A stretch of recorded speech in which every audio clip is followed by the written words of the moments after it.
Magandang buhay mga kaibon. Yan, babalik ang MBA Loop and Aviary. Yan, for today's video, yung mga breeder natin kaya mga nagsipag-itlogan na. At meron akong mga bumabang inakay na hindi pa talaga nila araw na bumaba. Yan, ipapakita ko sa inyo yan mamaya. Pag-usapan din natin yung mga usapang ibunan.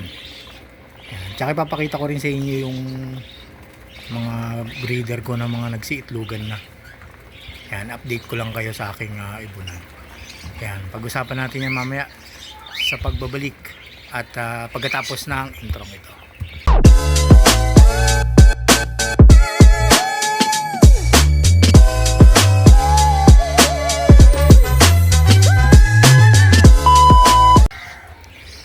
Ayun, welcome back mga kaibon.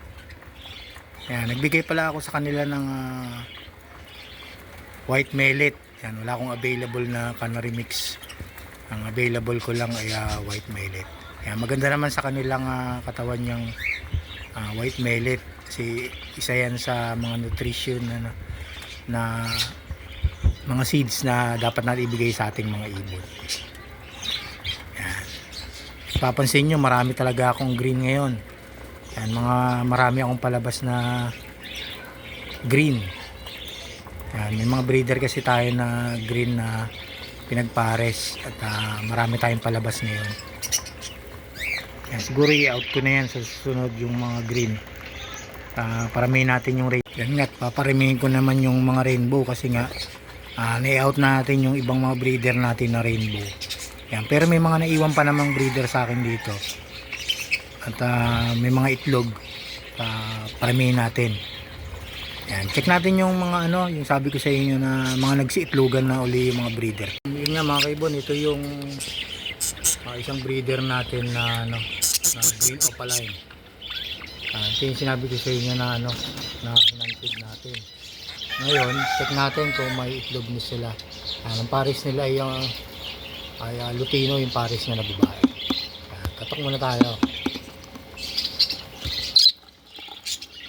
Ayan, meron na siyang dalawa. Tsaka mag-apa yung kweta nung hen. Maglalabas pa yan. Siguro possible hanggang 6 uli itong itlog niya. Ito yung cup. Maputi na nga yung hindi ko pa nalinisan. Yung mga pagsusubo nila, maputi pa yung ilong. Check pa natin yung iba mga kaibon. Ito naman yung isang pares natin. Check natin. FBG tsaka palo na white. Hindi natin makita. Ayun, anin na tayong itlog. Pero hindi ko na masyadong silipin kasi maselan tong pag-iitlog na itong hen. Check natin yung iba. Ito naman yung sabi ko sa inyong rainbow. Check natin kung may itlog na sila.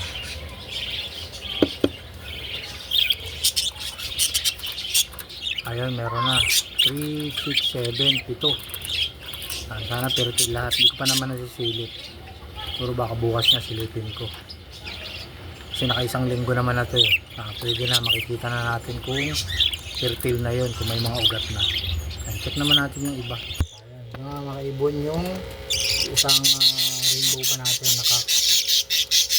yung kapares niya ay dilute naman. Check natin kung may itlog na sila. Check na tayo. Ayun, meron na 1, 2, 3, 4, 5. Maganda naman yung shape ng itlog. Medyo malalaki. Okay yan. Hindi ko pa naman nasilip kung fertile na, pero masisilip din natin ito. Ito yung asawa niya, yung mag-asawa. Check naman natin yung iba. Ayan mga kaibon, ito naman yung gray opaline. Yung tapos yung kapares niya ay albino. Check natin. Katok muna tayo mga kaibon. Check natin kung may itlog na sila. Ayun mga kaibon, meron ng marami na pala. 2, 4, 6. Yan, 6. Yan, yun yung kapares niya. Palo. Yan. Albino na palo. Yan, okay naman yung shape ng kanilang mga itlog. Hindi ko pa naman nasisilip kung fertile nga lahat. Pero masicheck ko yan baka bukas na. Yan, doon naman tayo sa isa pa nating ipa-itlog.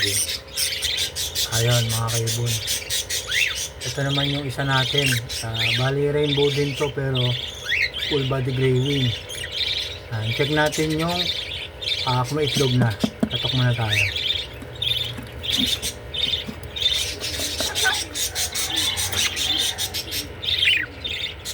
Ayun, hindi natin maaninag pero meron na tayo yun. Siguro mga dalawa lang to.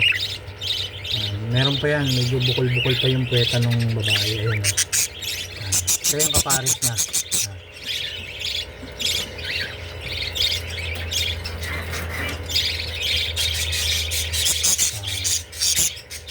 Yan lang yung yung mga paitlog ko, pero yung iba. Ayun, ito wala pa. Yan, wala pa yan kasi pangatlong araw pa lang natin pinagpapares yan. Saka itong pinches ko wala pa rin ito. Pero update ko rin kayo dyan kung sakali. Pero itong kakatil, matagal na to talaga. Hindi talaga ako makapagpapisa. Pero nag-iitlog sila. Fertile naman kaso hindi talaga nabubuo. Hindi napipisa.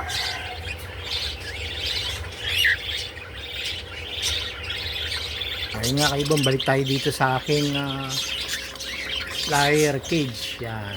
Ito yung mga stock ko. Dito ko pinagugulang yung mga aking mga parakeets. Tapos yung iba i-out natin. Tapos yung iba naman gagawin ko mga breeder. Yan. Ito yung mga breeder ko, yung mga inuna ko dati. Yan yung wala pa ako nakukuhang mga kapares nila na pwede natin ipares sa kanila. Pero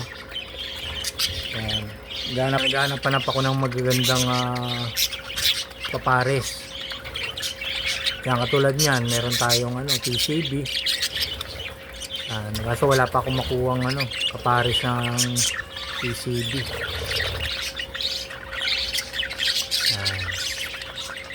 Ayan, maganda tong TCB na to. Bali tatlo yan, tatlong cock ang TCB ko. Ngayon nahanapan ko ng ng kapares. Siguro baka ipares ko na lang to sa sa palo. Parehas naman yung scale ng palo tsaka TCB. Experiment na lang kung ano ang makapagpalabas ba ng TCB. Try and try lang.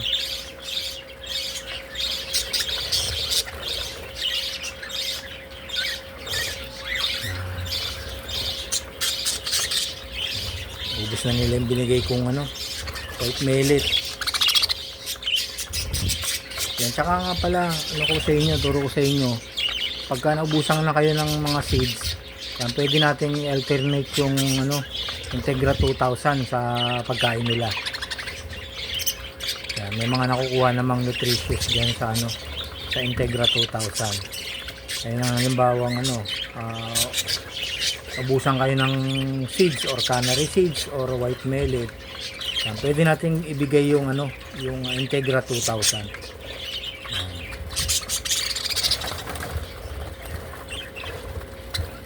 Mapapansin nyo puro green yan. Marami akong green dito.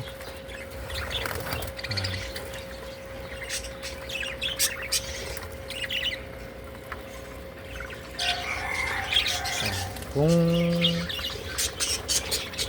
gusto kayo maka-out ako dito ng green, bigay ko na lang sa inyo ng mura. PM nyo na lang ako sa aking Facebook account. Yan, yung Michael Azul Mix Vlog. Yan, PM nyo ako dyan. Bigay ko na lang ng mura. Pamalit patuka. Yun sa mga green. Yan, mga available tayo na green na hen tsaka kak dyan. Yan, dito mga kaibon. At comment na lang kayo pag may mga tanong kayo about sa pag-iibon.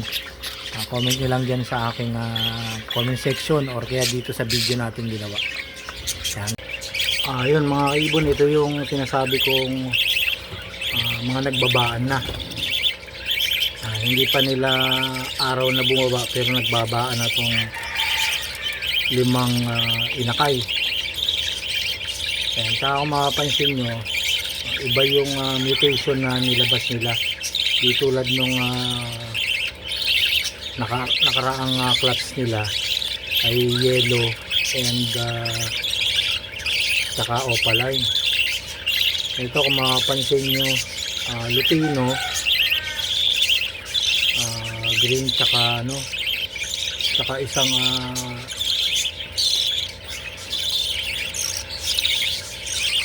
yata to, siguro itong maliit, yan yung nasa dulo, follow yan, nga follow.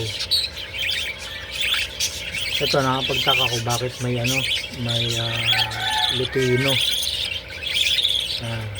yung lutino, tapos yung isa yung pinakabunso, ayun yung follow.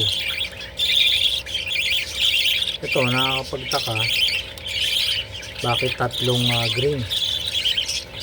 May pa nga ito, isa gray pa to, pero doon nakakuha ang crested sa ulo ng tatay.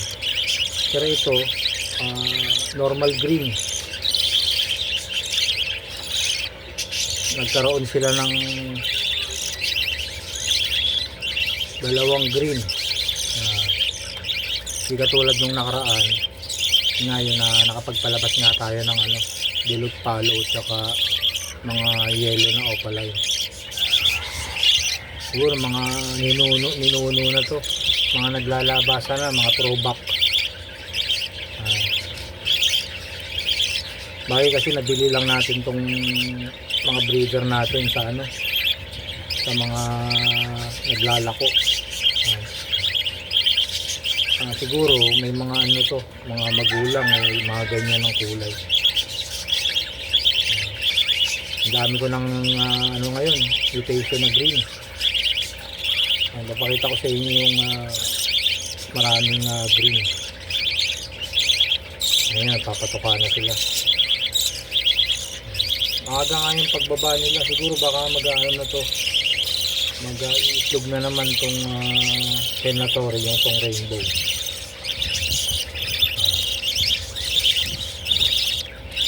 Sana makapagpalabas ulit tayo nung unang clutch nila.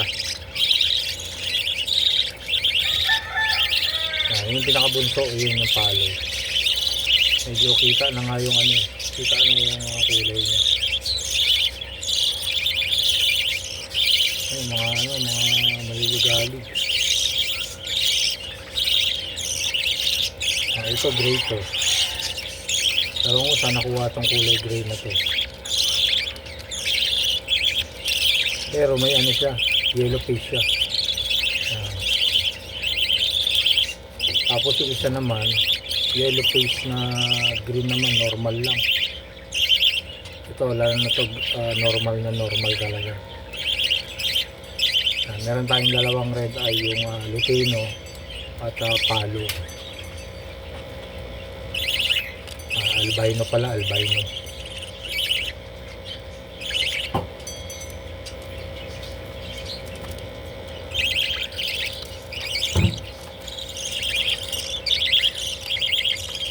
Nandito na mga kaibon, at pa-like, share, subscribe na lang ng aking channel, ang MBA Loop in Aviary. And don't forget to click the notification bell para updated kayo sa mga bagong video na ating i-upload. Happy breeding mga kaibon.